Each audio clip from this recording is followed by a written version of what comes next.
In the first 4 years of Trump's presidency, 16 to 20, Vladimir Putin was under control because Trump used the same techniques in negotiation that he used to be successful in business.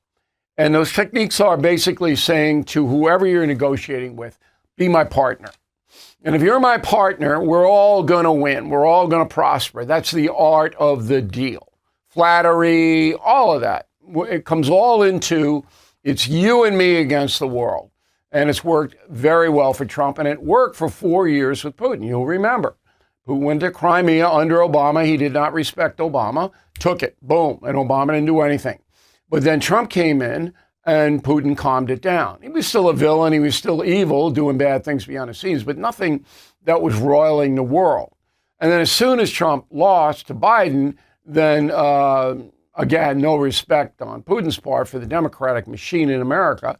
He marches into Ukraine to kill more than 1 million people, if you count up the Russians and the Ukrainians and all of the people who've been wounded and all of that displacement. And then Trump gets back. One of the keystones of Trump's campaign to be reelected was, I'll solve this Ukraine thing on day one. Now, he said it many times.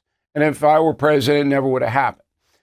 Putin confirmed that in Alaska. It's subjective, but it's not out of the realm of possibility, certainly. But I'll solve it on day one. That obviously didn't happen. And the reason it didn't happen is because Putin has changed. And President Trump did not recognize the change. I believe, and I can back it up, in my new book, Confronting Evil, that Putin is mentally ill. So I went on News Nation last night, and here's what I said. Go. So now there's going to be a reset. You have to do whatever you can, all right, to try to get Putin to stop. And that means a third meeting. It means this. It means that. You've got to placate him to some extent. But the bottom line is you're not dealing with a rational person here. You're dealing with a person who would kill millions of people. So you've got to be very methodical. Agreed.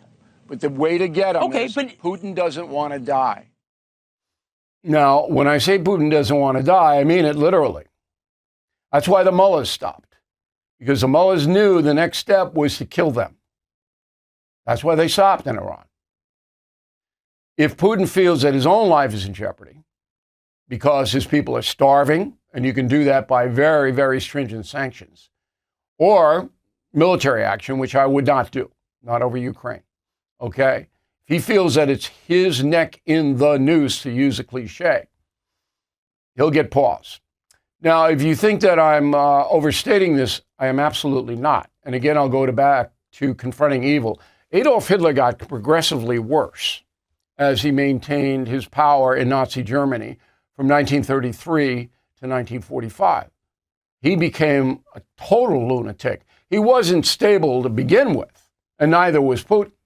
And you'll see, we chronicle his childhood and everything like that. You'll see it. But most of these violent dictators, they just lose their minds. Let's face it, the U.S. economy is under stress. National debt rising, trade war shaking the markets. And meanwhile, China is dumping the dollar and stockpiling gold. That's why I protected my savings with physical gold and silver through the only dealer I trust, American Hartford Gold. And you can do this.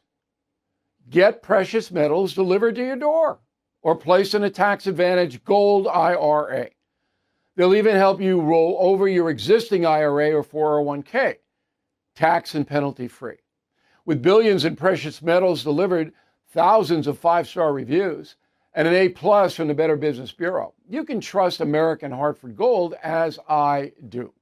Please call 866-501-5201 or text BILL to 65532.